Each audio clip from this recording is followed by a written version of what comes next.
shit. Yo, yo, yo, you tuning into the Notion Podcast. It's your boy Dizzy D Spill with my co-host in the building. Jelani Evans. How you doing today, brother? I'm good. Good? I'm good. I cannot complain, man. I'm maintaining.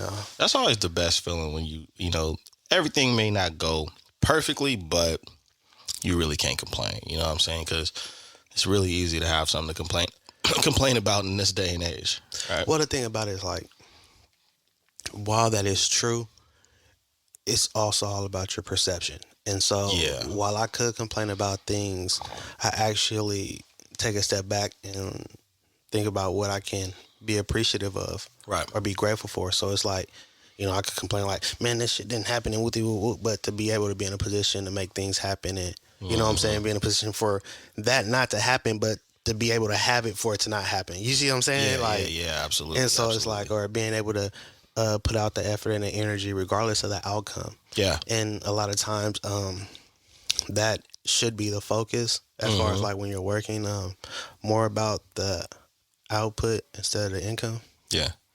Because if you do it long enough, you do it consistently enough, and you're on top of it, the income will come at some point. You know what I'm saying? I agree, man. I agree. We always had these conversations on mic. We always go in a little more depth off mic about, our perspective and experiences, and that's what we've been able to kind of condense and then deliver on the podcast. But that's definitely for starters, like perception is very important. Excuse me. You've been doing some events for Kickz and Sneakerz. I have. Tell the listeners, your experience, how you've been feeling, and, some things. I don't know, maybe you can even give some pointers on from a vending perspective on what some of these events should try to improve on. You know what I'm saying? Now that you're grabbing a lot of experience in that. Communication would be the first. Man. And that's like a hump everybody struggles to get over. And the thing about it is like, not so much just the communication, but the timing in which you choose to communicate. You know what I'm saying? Like when the message is delivered. For instance, I've been doing events. I did an event and they told me I was doing the event a week before the event. And so it kind of threw me off. Luckily, didn't have anything planned, you know what I'm saying, for that time frame. But I mean, like within a week, you would think that it wasn't going on because there was no promotion, there was no flyers, there was no talk of it. I had applied for it like at the beginning of the month. And then there was a different event that like as soon as everything clicked in, like they let me know that I was gonna be able to vend at the event. Right. But this is still like 3 weeks out that they've given me notice. Right. So they're giving me time to actually properly campaign, advertise, market. Absolutely. And then they had a flyer with my logo. Boom. So that's added. You know what I'm saying? So I'm able to kind of cross promote. You know what I'm saying? My stuff at their event, and the flyer has all of us together. Like it's serious. We mean this. You know what I mean? Yeah, for sure. So it's just a matter of how you communicate and how you go about things. Communication is definitely key. I would say if you're in a position of vending at an event, be on their helmets. Like, you know what I'm saying? Like kind of stay on their line, like social media, you know what I'm saying? If you got numbers or email, just to kind of make sure you can get as much info as possible to stay ahead of things, because ain't no telling how things could change. I had to change locations at an event and I didn't know until I was at the event. Wow. Yeah, that's tough. You know what I'm saying? So it's like, I get there and I'm getting ready to set up and I'm like, yo, so can you guys? And they're like, oh no, that's not us. And I'm like, hey, so what's going on? And people come over like, yeah, you can't, we have an issue. This isn't going to be able to work. So then we have to move you somewhere else that is convenient for them, but was inconvenient for me. Yeah, that's never it's never a good feeling, man. And the thing about it is, if I had known before the day of, I could have better prepared. But it kind of threw off the tone for my day, because now not only am I moving, I'm moving somewhere that isn't, you know what I'm saying, ideal for me. Right. So it just, kind of put me in a, you know what I'm saying, a bit of a funk. Put you in a funk, just for through sure. setup, you know what I'm saying. Once the event started, I shook it off, you know what I'm saying. I started interacting with people, and it was a good day, you know what I'm saying. Whenever I get out and get the chance to interact with people, it's a good day. But yeah, and then I would say, as far as vending, do your best to be compact. Yeah. As far as like how you pack your equipment and what you bring like and how whatnot. you travel. Yeah. Yeah. Well, because the thing about it is, like, I'm a one-man operation, right? Yes. So because of that, I have to make sure that I'm able to maneuver everything within 1 to 2 trips. 2 being the most, honestly. And so it's like the way that I have things set up, I can drop this in here and put this on top and load that and strap this, and I got the backpack and I got the other things with the hands, and then I got the hand to drag the cart with all the other stuff, and you know what I'm saying, as long as y'all stay out of my way, I'm good. You know what I mean? But it's like, and that's cool because it's not a whole lot, but you know, the bigger your product and the more stuff you have to carry, the more stress. Well, yeah, and then the more time that's needed for setup and takedown. You got to think about the preparation of, you know what I'm saying, setting up everything to have it look how you. It's just, so you got to have to think about those type of things. Take the weather into account. Make sure that you stay hydrated and you use the bathroom before you get to the events, because 9 times out of 10 they have porta potties, or they're using another business's facilities as far as a restroom. So now you're getting an evil eye when you walk in there. Yeah, I'm about saying that's not always, you know what I'm saying. It's, how can I put it? I don't want to say it's not appreciated, because if you're using it, they have already had a conversation to allow you to use the restrooms, right? But if you're not a patron of theirs, it's kind of an inconvenience. That goes back to who's it benefiting? Is it benefiting them more than? And so, you know, it's just those type of things taken into account. Comfortable shoes, and I will say this: you can't be shy as a vendor. You cannot be shy, because people will walk by. They will just walk by your booth. You have to have that engaging energy, and you have to be excited about your product or your service, whatever it is that you're pushing, because if you're not excited about it, you can't expect anybody else to be. And 9 times out of 10, they're trying to get to the food, or they're trying to find a restroom or something, like, you know what I'm saying? Like, they're moving around. Do they let you play music in your booth area? You can. I mean, they have music overall, but people are playing music in their booths as well. Yeah. The thing about it is, like, to find a happy medium, though, that is jazz. There you go. Yeah. You know, that would probably be. Can't really argue with jazz, you know. So that's like, especially jazz without any So any for real, lyrics. you just gonna bump them horns? Turn up that fucking piano, asshole. Yeah, because I've thought about that. I use jazz on my LeVar Cole post, because I was like, okay, what, you know, some people don't like hip hop, some people don't like pop, some people don't like R&B, you know, so that's a happy medium, and a lot of that, and a lot of these other genres derive from jazz. So you're gonna hit one of the the three. That would be a smooth. The thing is, I don't really want music though, because I want you to be able to hear me clearly. So I don't want there to be any distractions. Everything, like the way everything is set up, there's not a lot, but there's a lot on my display. Yeah. You know what I'm saying? So it's engaging. Right. And then I'm there to walk you through it and tell you about this and that, and I'm handing you a flyer, or I got stickers, or grab a button, or, you know what I'm saying? I'm doing something to engage and pull you in so that I can tell you what I got. And you're like, oh, you know what? You know how many times I heard, I'm looking for somebody like you, or, oh man, I didn't know you did that. Because if I don't say it, how you gonna know? You was gonna go grab you a Philly cheesesteak or something. I stopped you in traffic. I know you hungry, but wait, I'm hungry too. Right.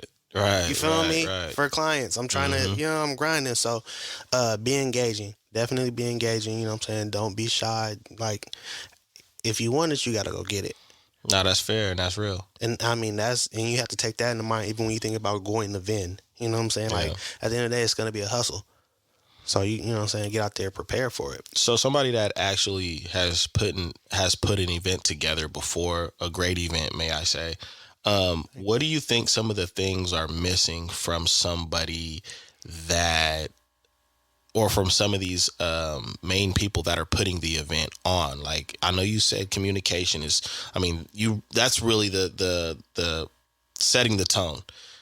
Good communication, potential great turnout. Bad communication may have a decent turnout, but there's going to be a lot of different issues in other areas because of lack of communication. So what are some other things that you see from somebody that's had some experience putting the event together and had to deal with vendors of what some of these people need to improve on when it comes to the whole process of the event? Location.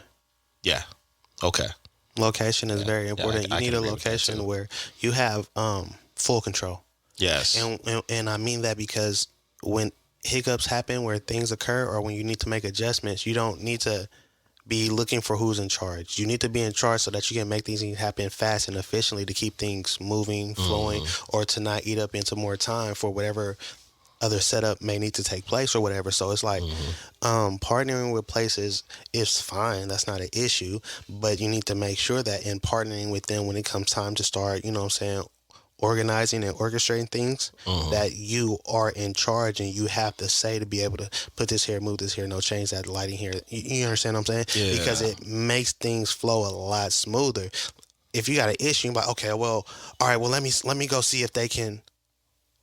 So now they're waiting, you're waiting until you find, and then once you find them, you have to have that conversation. That's a lot of time being eaten up. And if you have to be set up by a certain time, the event starts at a certain time, you know, got other people come. Now you're starting to create a little bit of anxiety. You're going to start panicking. They're going to start panicking. And then you're going to start rushing. And everybody knows once you start rushing, you forget things or you mess up. Yep. That's what happens. It just a recipe for disaster. Yeah. Yeah, for sure. And so, you know, location and having full control really makes a difference. And another reason for location, because you want it to be somewhere that is spacious enough for everything that you want to do. You don't want anybody to feel cramped. Yeah. You know what I'm saying? Yeah. And it's like, nobody really acknowledges it, but we're still coming off of a pandemic, and then they're talking about monkeypox and all these things. Like, COVID is still a thing. And so you definitely want a spot that's spacious enough and, you know what I'm saying, enough room for everybody to be able to maneuver and nobody's elbow to elbow and you know, things of that nature. And I mean, outside is cool, but with outside, like I said, there's an inconvenience of where's the restrooms. Now, porta potties, I don't have an issue with porta potties. I mean, it's a smart thing to do. It's convenient. You can set up anywhere. I mean, for events outside, you have to. I mean, there's certain scenarios where you just have to. Like I've been to, you know, Raider games and, you know, the whole tailgating thing. They got porta potties out there for that.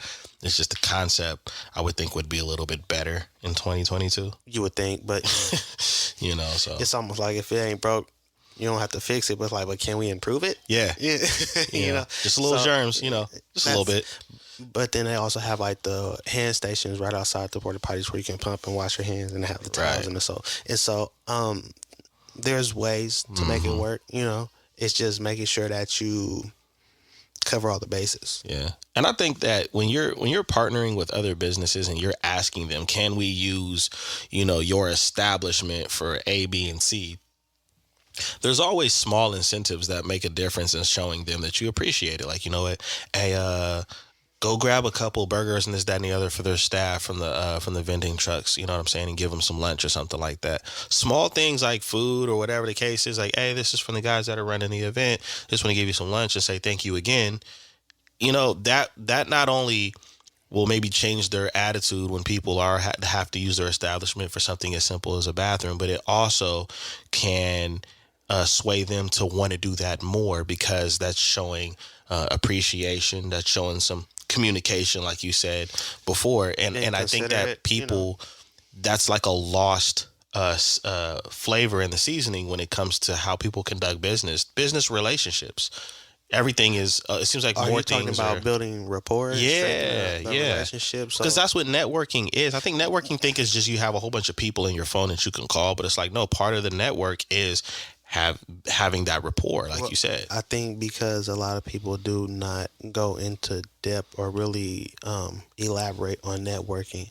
Yeah. If you think about it, when you hear a lot of, like, you know what I'm saying, influencers, certain people talk about networking, like, you need to get out and network and talk to people and do this and do that. Yeah. But how do I talk to these people? What do I say to these people? And then once I have established a relationship, how do I build and grow on that relationship? Yeah. You know what I'm saying? It's the little things, it's the thoughtful things, it's you following through and doing things out of the normal and being consistent. You know what I'm saying? That's where above and beyond comes in to play, because those are the type of things that build more rapport. Yeah. And then when certain things happen and certain plays come in, and you might be the person to come to mind because of the rapport that has been built, because they like you. It's not even so much as the business as much as they like you. Yeah, they know you can do the job, and this person can do a job too, but I like him.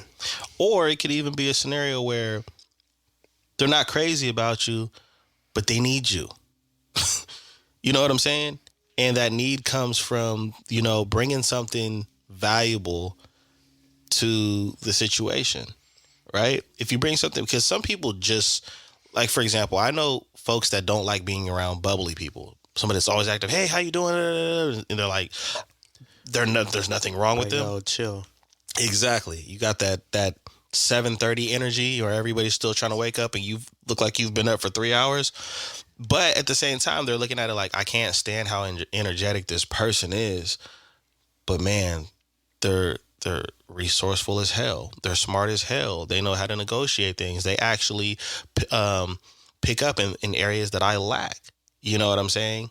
So all of those go into that whole networking concept, other than just, oh, you need to have a network. There's a lot of people that claim to have a network, yet I see time and time again on social media or different areas. Does anybody know anybody? I've even seen people with blue checks.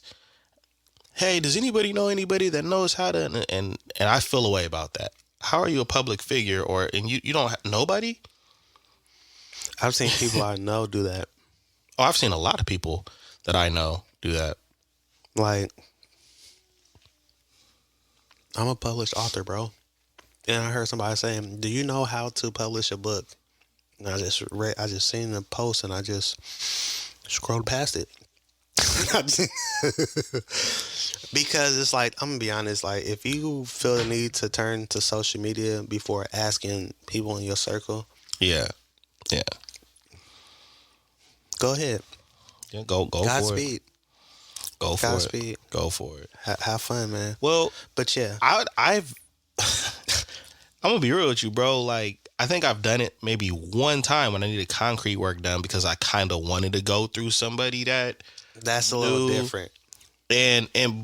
But before before I did that, I got on Google and I just seen all of the trash that you gotta funnel through just to find the right information. So I said, you know what? Somebody either does this work or has had this work done before, and it actually did work out where somebody was like, hey, you know, I got like 2 or 3 people to respond. But other than that, I'm going to go to people that I know, or I'm going to go to Google. You know, at certain businesses though, it's kind of easier to like get to them through a reference. Mm-hmm. You know what I'm saying? Yeah. Like, because like you said, you'll funnel through a lot of BS. You know what I'm saying? Yeah. Trying to find somebody that's consistent. Like, you might even try to do business with a couple of different people and then fall through. Yeah. Until you find somebody who can. So if you call somebody or hit somebody or you put a post out, and, you know what I mean, let's be honest. It's usually to your followers, right? These are people that you engage with. So you will hope. Yeah. But yeah, definitely. I would hit you or hit my cousin or bro or somebody first. Somebody I know that somebody. you know. Yeah. And then if don't nobody, if I run out of options, all right, it's like, all right, man, maybe I'll just put it in my story so it disappears. You know what I'm saying? Well, it's 24 hours to respond. Help. Nah, for real, man. It's like that, bro. It's really like that. It's kind of interesting that so many things that are of some value have lost its value because of the times. Hasn't lost its value. It's just not appreciated. Well, yeah, it's that's valuable. That's the better. That's the better way. That's the better way to put it. Like, that's the better way to put it. Yeah, it's not appreciated. And the lack of appreciation comes from a certain level of ignorance. And that's not to be taken negatively. I know ignorance seems to have a negative connotation, but it just means that you don't know. So if you don't know, you don't know. So if you don't know, how can you appreciate it? Yeah. You know what I'm saying? And that's understandable. Yeah. So a lot of people just don't know the value. So if you don't know the value, you can't truly appreciate it in a lot of things. And that's why people operate the way that they do. Like, you know, to me, that's scary. Like, I'd be like terrified to be in an environment where I'm not really appreciating the value of certain things. And it could just be because of the generation that we come from. Like, we were taught, like, that was like embedded in our DNA as far as in what we should appreciate. You know, we come from the yes sir, yes ma'am, thank you, no thank you. That's period. A matter of showing respect. Yeah. To your elders, you know what I'm saying? Because we have an appreciation for life, because they would kill us if we. I don't know about your parents, but mine didn't play. Like, what do you mean? Like, appreciation for life. Like, yo, right. My parents. I remember my mom dropped me once with like a hood. Bro, I swear, before Kendrick ever, you know what I mean? She just. And I just hit the ground. It was like a sensei hit his pupil, and I just. Yes. He's down. He's not getting up.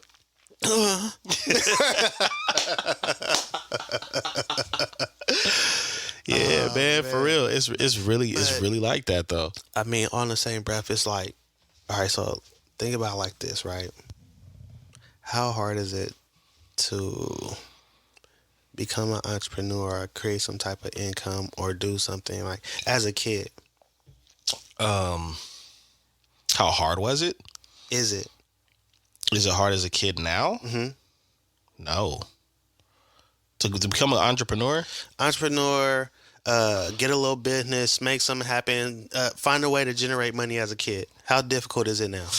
Now that it could be difficult or it could be easy when you put it like that. Well, I mean, like, you could turn around and be out here mowing lawns. Yeah.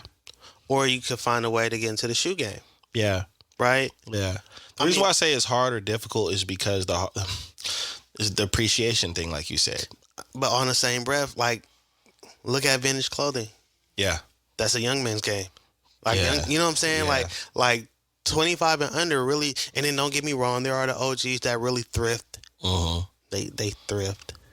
Uh-huh. It's vintage to the kids. We thrift by force. Man. Inflation got everybody thrifting, you know? Thrift by force, homie. But nah, so it's like, you know, I feel like the younger generation, it was easier for them than it was for us. Yeah. We have to work a lot harder for everything.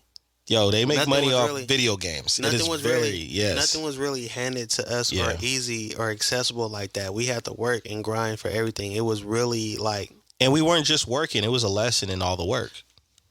It was a lesson in all the work. Now you see what I'm getting at, because I'm asking, where is the lesson in it now? If it's that easy and you can just like...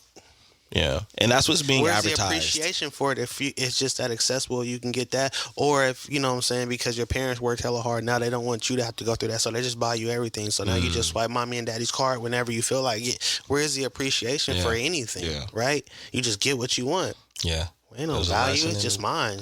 There was a lesson. You know that cost $2,000? No, I know I swiped mom's card and she bought it. Well, yeah. You know what I'm saying? Like, it's just like... Well, when I think about that, and like I said, since when you gave that correction of, like, you know, the appreciation, that's like a powerful statement, because when you look at the appreciation and stuff, or when you look at how things are appreciated, you know, kids these days are wearing Gucci, Balenciaga, you know, Yeezy, all these different brands. A lot of them brands, I didn't know they existed until I got into like my pre-adult, like you know what I'm saying? Like I was 18, 19 finding out about certain brands. Like they 12, 11. Well, I was looking at it like you have to be on a certain level. Like, you know, we're used to seeing the Jay-Z's and the Birdmans and all of them wearing all of this stuff, and, you know, and they're in their prime. By because I'm about to say that's crazy, because it's like they don't even wear that type of stuff now. But the thing about it is, like, you're right. You used to see celebrities in the high end designer, high fashion type clothing, and you're like, yo, one day. And that's part of the reason why people wanted to be a celebrity, right? But on the same breath, how accessible was any of that stuff back wasn't. The knockoffs. Now you think about with the internet, the websites, the platforms designed specifically for streetwear, clothing. You see what I'm saying? All of this stuff is so much more accessible. It's easy to gain access to it. This is true. This is true. Like that. Like, bro, it was almost like if you was in California with Gucci, we thought you flew to New York to get it. Yeah. There was a lot of stuff that came out of New York, so it was like, yo, did you go? Or, you know I got an uncle or an aunt out there. Yeah. You got a rich auntie? Yeah. Yeah, I know. Yeah, that's true. Bet. Yeah, so it is, man. When you reflect back on it and you look at that, it's like, so, wow. Ain't no appreciation for it. Like, and I mean, it isn't like at zero, but it's very low. The bar is set low. Yeah. It's kind of weird because we don't appreciate, well, I shouldn't say we, but so many people don't appreciate things that have more appreciation than anything. And I know that's going to go over a lot of people's heads as far as him. But I'm talking about intrinsic value of things. You know what I mean? And yeah, it bleeds in everything else, right? It bleeds into a new culture. It bleeds into the way we interact with each other and conduct business. And that's why I was asking you like a series of all these questions, because you're out. I mean, I haven't even had an opportunity to properly get out there and do what you're now doing. But I know that you're going to have a lot of very important information for both sides. People that want to host an event where they have vendors and people that are thinking about taking their business and going the vending route. And then, and you know what? Another thing for those who thinking of putting events together, you kind of need to go. Don't just be looking to fill spots for vendor spaces. Making sure that it makes sense. Yeah, that makes sense. You know what I mean? Because it's like, so at this point, there are a lot of entrepreneurs, small business owners who happen to have products or services that are very niche, right? Yes. Okay. Yes. So because of that, while they might have somewhat of a cult following, that doesn't mean everybody is interested. It doesn't mean it's something that's for everybody. You see what I'm saying? Yeah. And so with that being said, you give them a booth, they probably won't do a lot of business, because what's the guarantee that all 2,000 of their followers from IG are going to put, you know what I'm saying? Like, it's not. So then that means that they have to be open to new people and engage and whatnot. And if it's something that's very niche, it's going to be like, Yeah. Like right now, shoes and clothing, right? That's shoes, clothing, arts, and plants. Yeah, or accessories. Yeah. Depending, and that's even depending on the type of accessory. And how about saying that depends on the type of accessories? Are we talking women accessories? Or are we talking shoe accessories? Women accessories, shoe accessories. And the reason why I say what type is because that also depends on the venue that you're at, right? Like if I went to the venue you're talking about, you recently went to with home accessories, right? Or little gadgets accessories, it's probably not going to do that well, right?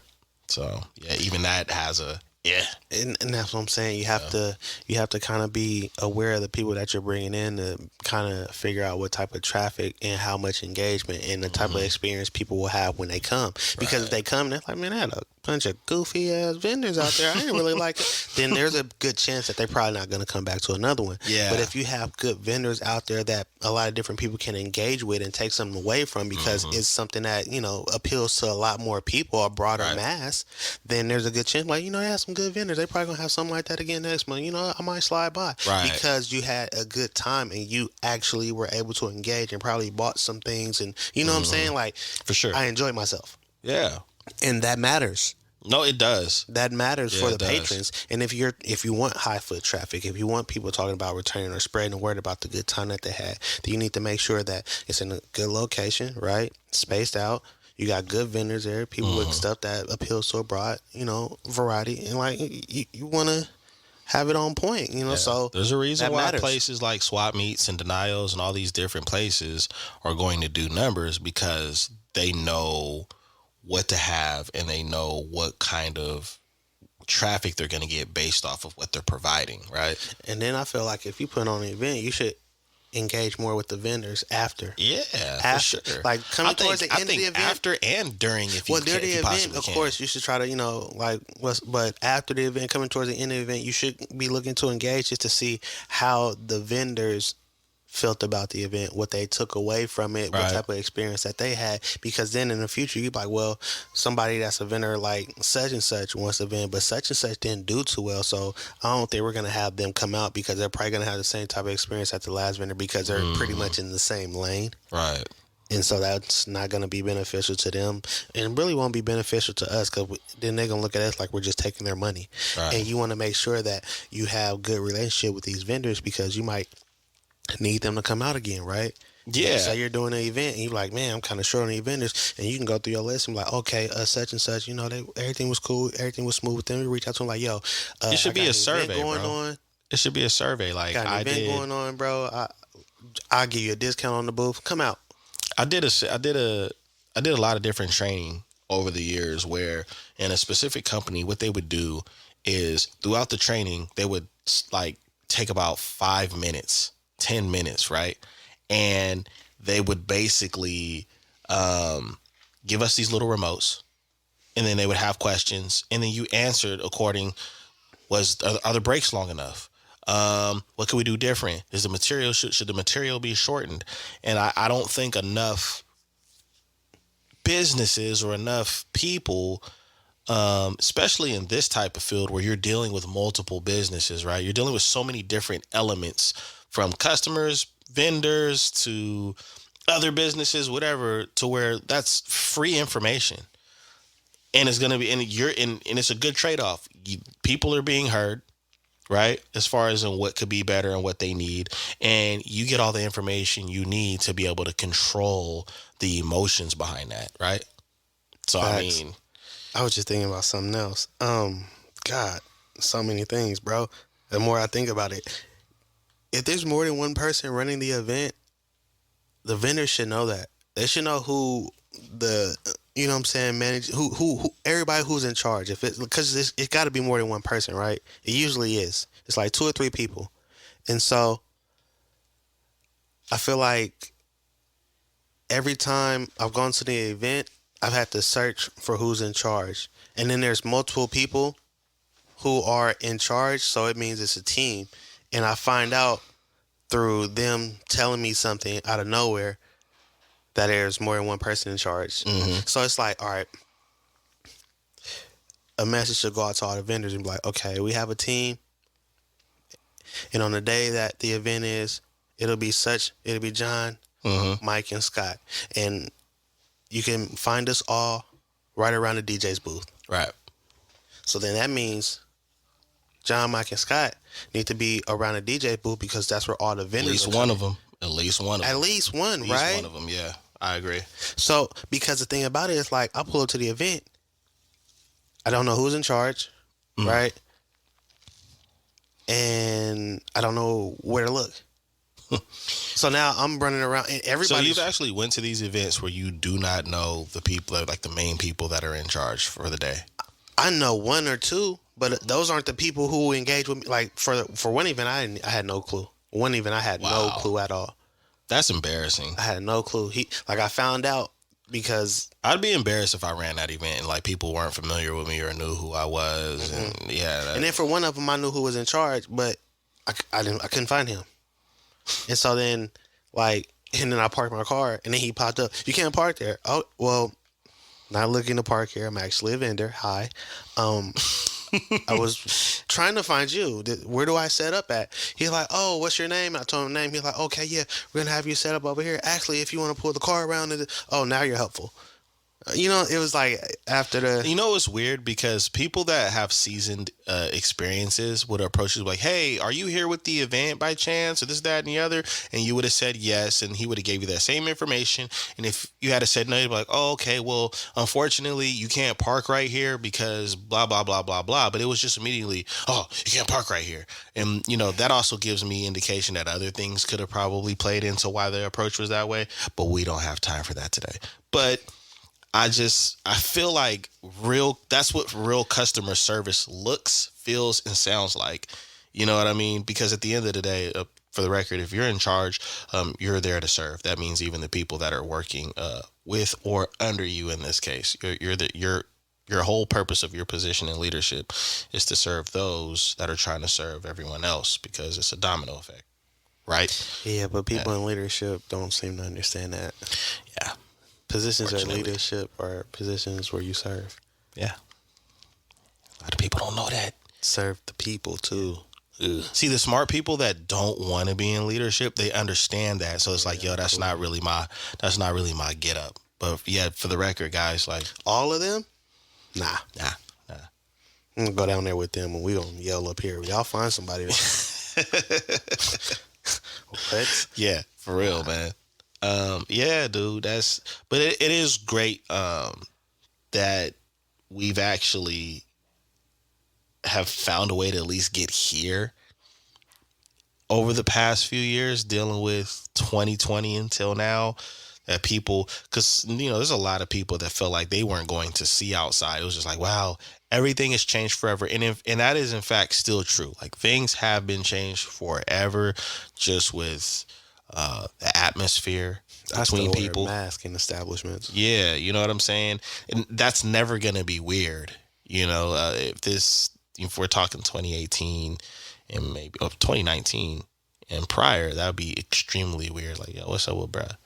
So the world has changed, but it is good to start seeing opportunities present themselves again, and to things get out there and engage and socialize. You know what I mean? A lot of that stuff. Because, obviously there needs to be a lot of practice, right? Because of, the lack of how people engage with each other anymore. And yeah. The thing about it is like, and that's what's so crazy, is like people are so used to text and social media and all that distance. Yeah.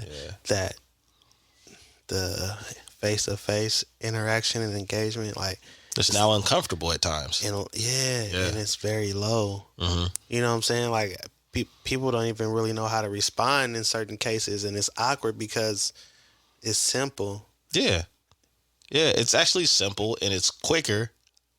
Like I still talk on I think me, you, and several people that I know still talk on the phone, like have a phone conversation, because I swear, like if you're trying to have a conversation about something, it could take days. All right, days to really finish the conversation, which could be an easy 15 to 30-minute conversation. I'm finna just send you this paragraph. Yeah. Respond. Nah, but that's how a lot of people are. Like they prefer to text behind the screen. There's so many distractions, man. Like I told you, like I was out there and there was a lack of engagement. Mm-hmm. Like people were just kind of sitting and chilling. They weren't really trying to sell their stuff. They weren't really like, hey, check this out. Like that's a fast way for me to walk past your booth too. Some vendors, like I saw a couple that were like just sitting back in their chairs, right? And don't get me wrong, I was sitting down here and there, but it was like whenever I seen people approaching, I got up. I had flyers ready. You know what I'm saying? And as soon as you look anywhere in my direction, or if I feel like you got on some Kickz that are, I'm on you. You're like, I ran out of flyers today. That's great. That's great. Like I'm on you, but that's how you have to be. You have to engage. So it's like like hey, I got shoe trees for this. We'll here, take a flyer, my man. Like what I'm saying. Hey, good morning. How you guys doing? We're doing good. Great. Check this out. Let me talk to you. But you have to engage. Right. You do. Just in saying good morning and hey, how's it going? You know what I'm saying? And they leave me. I'm like, enjoy yourself while you're here. Have a good time. Like.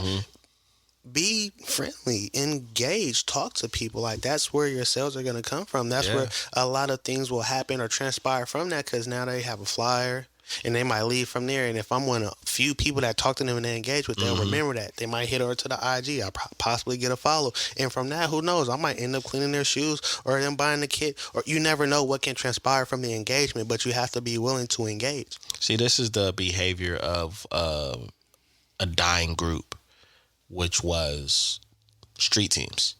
That was what a street team did, I still think they're effective if anybody is thinking about getting back into that game, because that was your sole purpose, is to engage, have a conversation, give you information, introduce things that maybe individuals or that individual hasn't been introduced to. Bruh. And that's a lost art too, as like well as street teams. I was on like helmets. I got people flipping through the portfolio book. They grabbing stickers, taking pins. Like I got people buying stuff just off the engagement. There you go. You see what I'm saying? Yeah. So you never know what can happen just off the engagement. You can make money if you're willing to put yourself out there and talk to people and push yourself and push what it is you have. But I mean, if you believe in it, you should be willing to do that anyway. Absolutely. That should be like almost second nature. Nah, that's real. And then the other thing that I look at too with it is like, you know, having that engagement could stir up that traffic that you want, because you know you have 2-3 people that turn into 5 people, 6 people, and then everybody else is looking, yo, what's going on over there? There's a lot of people over there.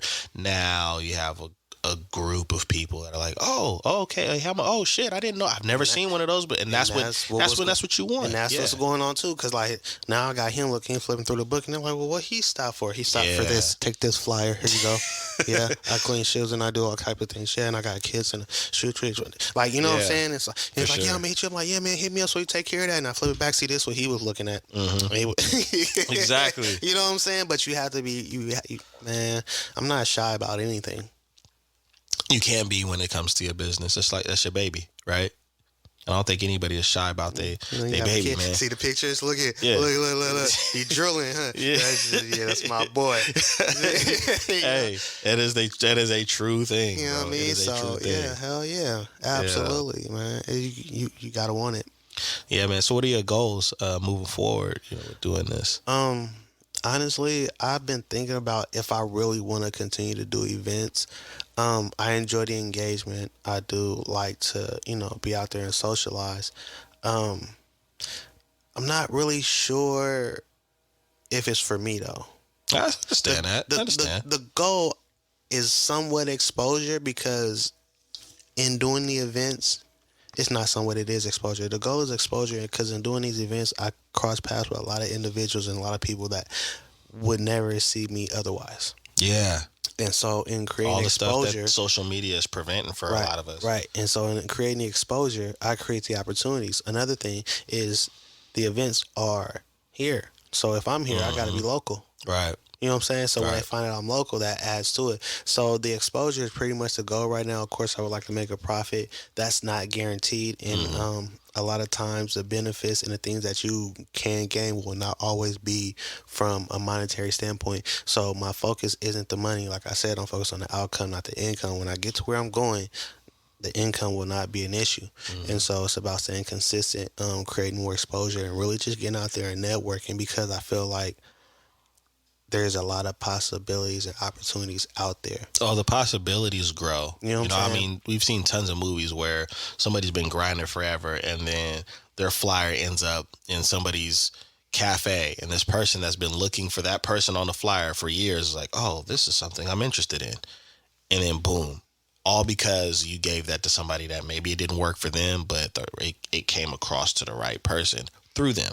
So exposure, that's the main goal. Yeah, the main goal is exposure, because that'll create opportunities, and if I am willing to seize the opportunities, you have to take all opportunities for it too. I mean, even me, I haven't even taken all opportunities. That's why I sometimes I gotta slap my own hand and be like, shut up. You didn't do this, and you didn't do this, and you didn't do this. Yeah, you know what I'm saying? And I think that's the thing a lot of people miss. Like, you really can't complain about things if you're not doing your part.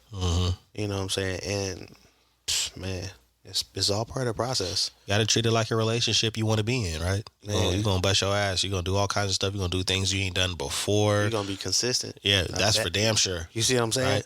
And that when you want something, that's the thing. Whenever you want something, you'll be consistent. And absolutely. So you have to ask yourself, how bad do you really want it? Yep.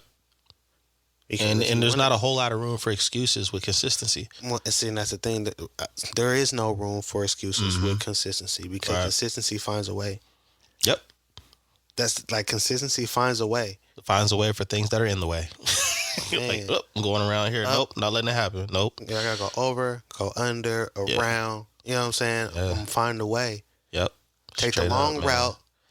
I gotta take the long route. Yeah. But I'm gonna get there. I'm gonna find a way. The stairs are tiring, but it eventually is. Look. I tell you what though, stairs ain't crowded. Show ain't. That part. So, stairs don't break down, elevators do. Perception, man. Right? If you have the drive and the hustle, you know what I mean? Yup. Real talk, man. Well, consistent. gonna get up on out of here, man. There you go. We giving away the jewelry box. Well, you know, just trying to help guys out, man. Anyways, people, thank you for tuning in to almost said the wrong show. Almost did it again. Damn. Thank you for tuning in to the Notion Podcast. You've been tuning in to another episode of Boss Talk with your boy Dizzy D Spill and my co-host Jelani Evans. So thank you for tuning in. You already know what to do. However you're listening to us, however you're tuning in, make sure you like, subscribe, comment, give feedback. It's always welcome. Always. Even the stuff you don't like, give the feedback. That's how you grow, right? Facts. Anyways, we finna get out of here and talk about some stuff we don't want to tell y'all on mic. Until next time, peace.